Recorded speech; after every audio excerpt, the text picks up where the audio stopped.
So some of the beautiful strengths and gifts that empaths bring to the world are being able to really hold space for people in a way that other types of people just can't do. And they do that by being extremely present, by being really attuned and really being there with your feelings, asking inquisitive questions and seeking to understand you.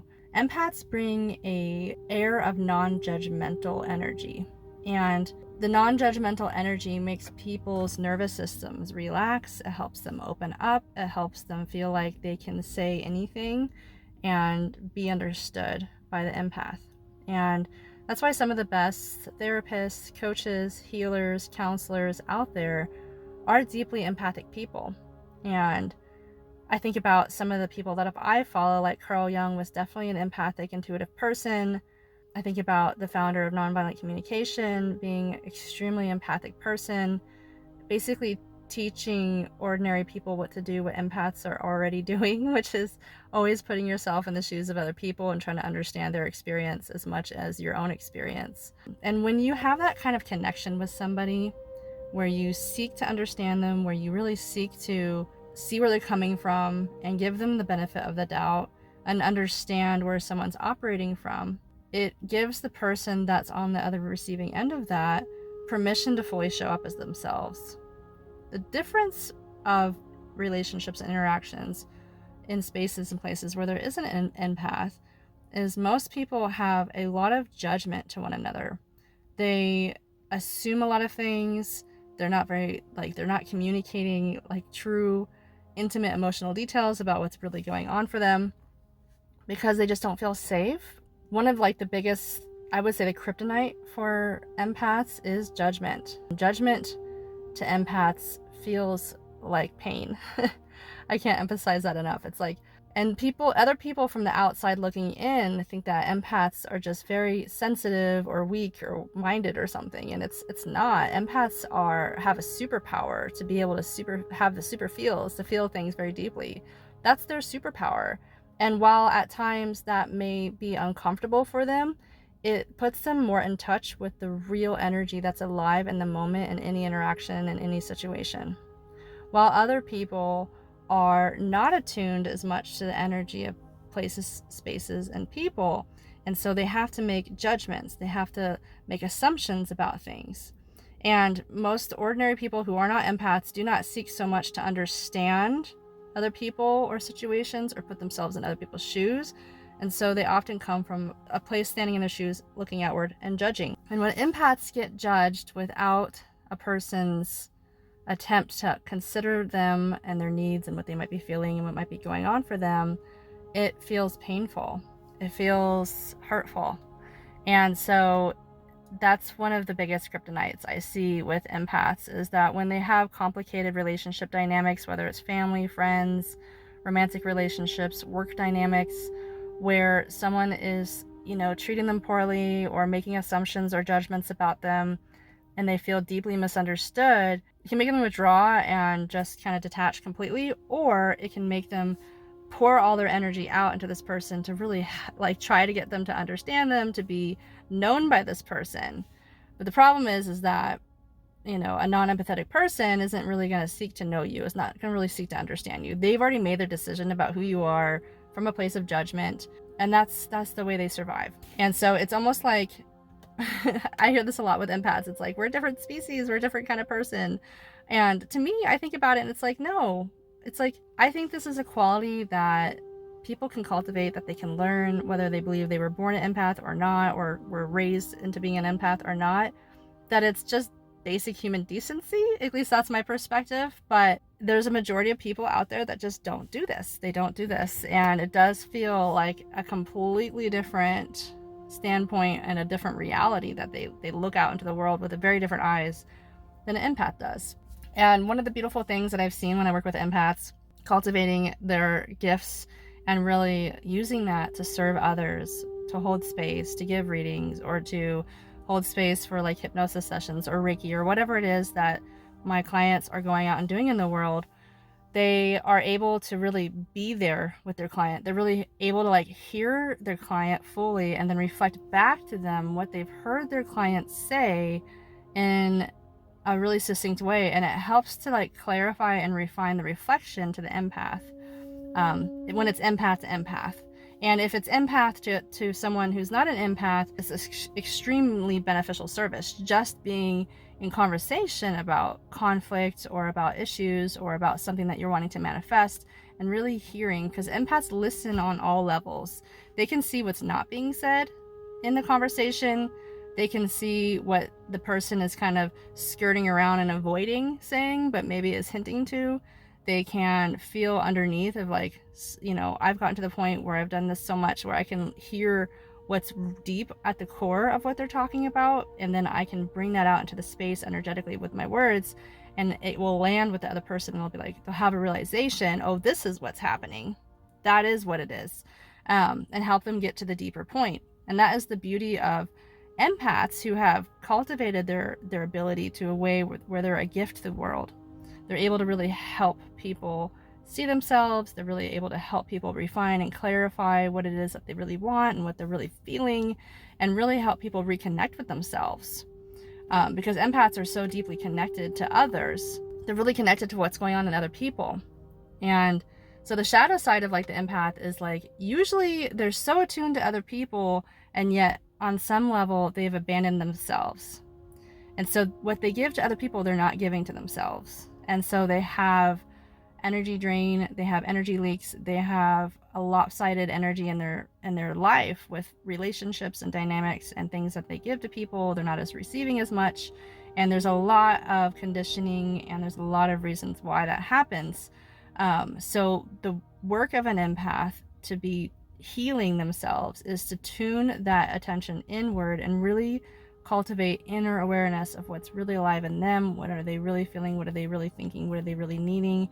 And also, what are they desiring?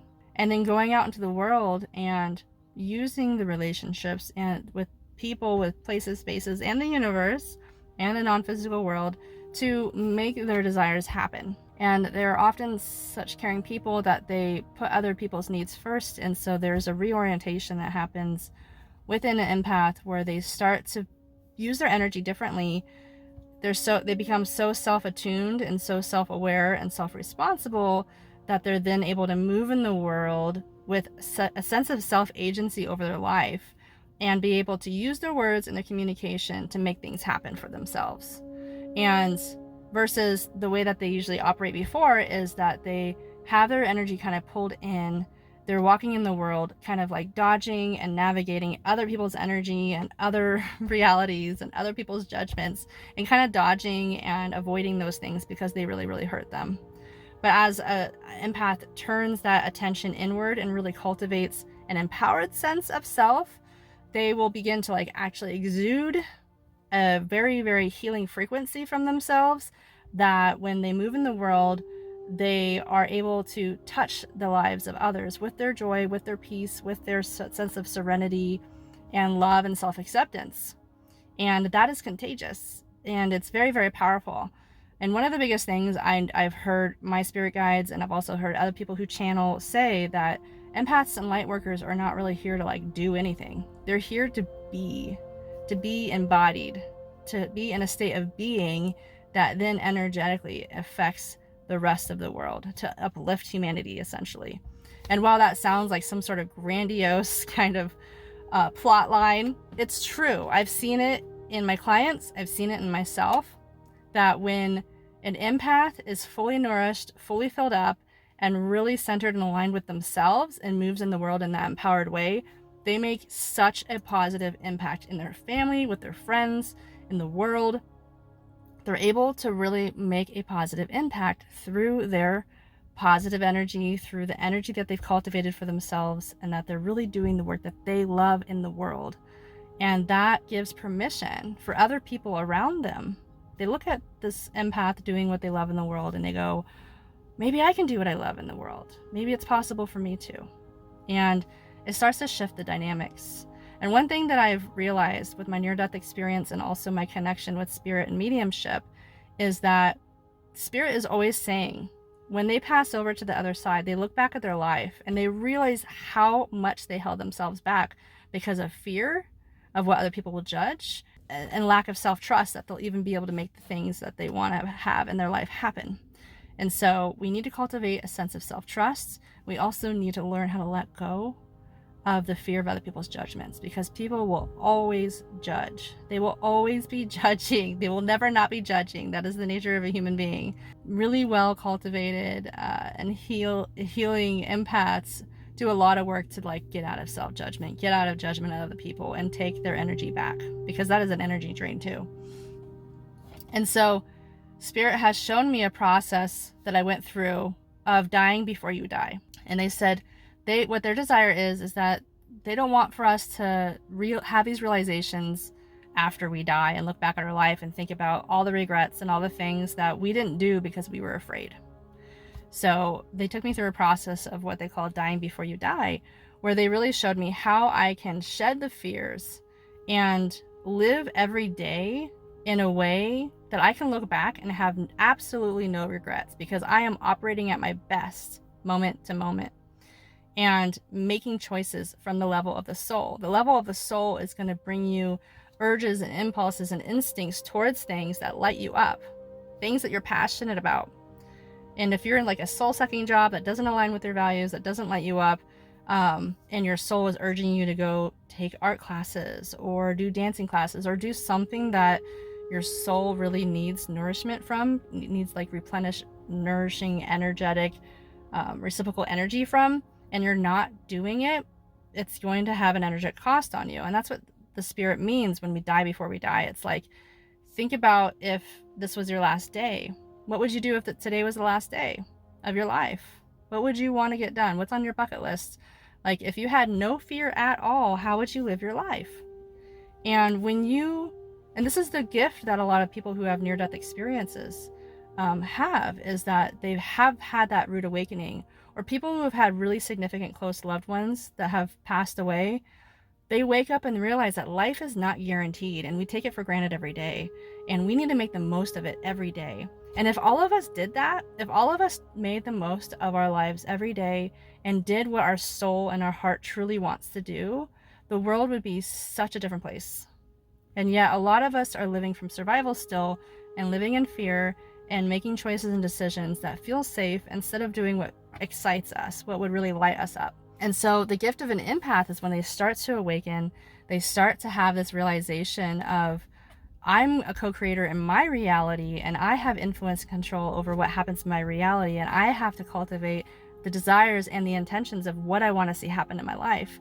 And they start to play with some of that manifestation energy and start to make differences in their life with people, places, spaces, with themselves, and start to see the power that they have, the influence that they have. One of the biggest things that was a wake-up call for me was when I had a near-death experience.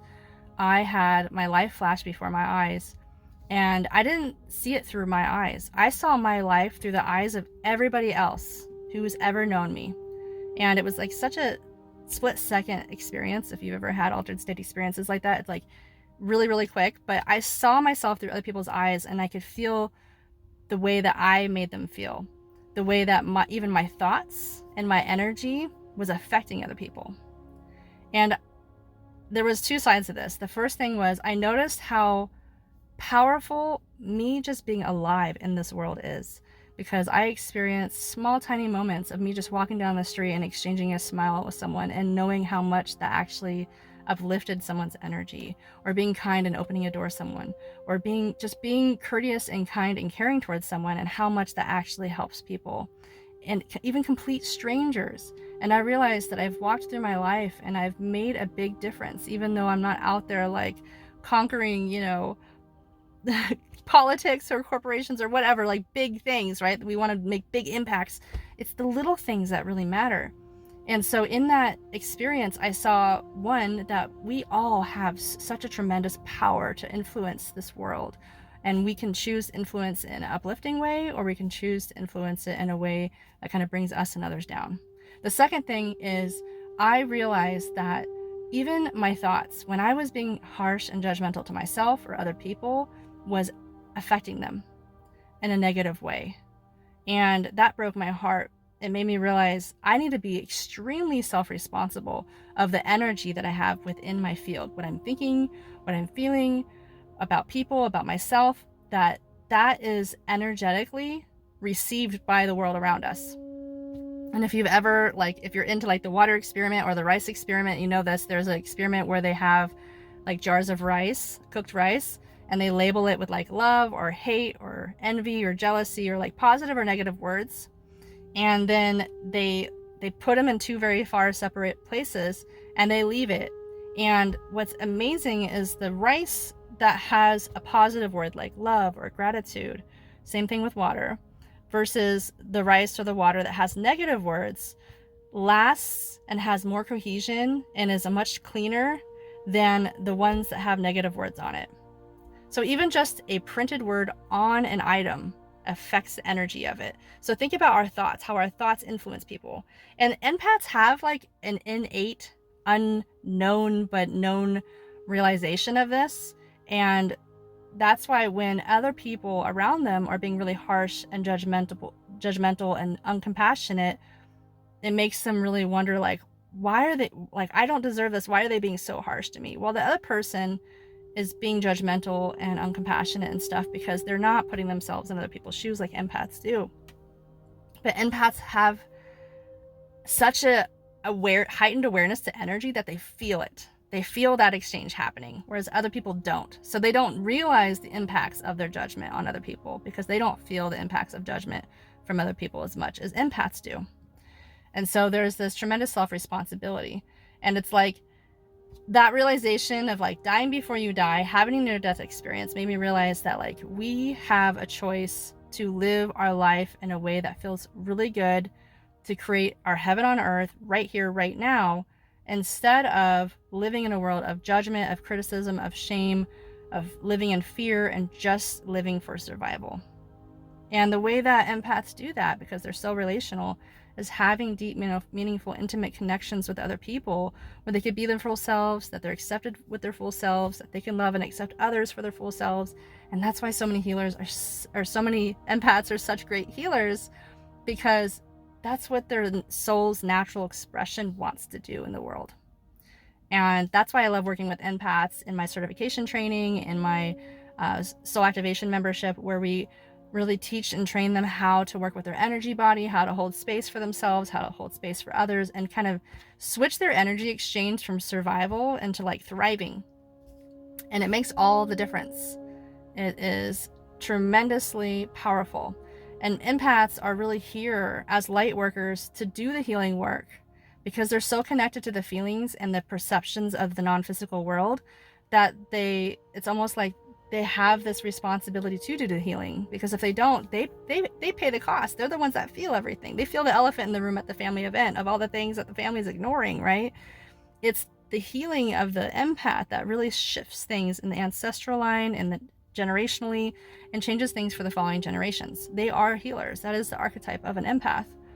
And so as empaths learn some of the multidimensional layers of healing that I teach in my transformational hypnosis program, that, you know, healers can start to identify that we hold energy in our body from our ancestral lineage, from our generational experiences, from our collective conditioning, from collective memory and experiences, and beyond.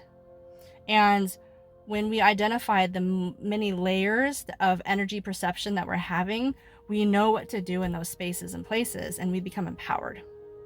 And we flip the switch of having the energy work on us and feeling like we don't have any control over it or feeling overwhelmed by it, to then turning it inside out and feeling like, okay, we're working on the energy and we're doing it with intention, of the highest intention of love, essentially, to create transformation within themselves, which then creates transformation in their families and their communities and for the collective. And don't underestimate the value of your inner work. Your individual inner work is what is going to change the world. It is a ripple effect. It is not selfish to focus on yourself to do the healing. It will absolutely benefit everyone around you. And this is how we stop cycles from repeating.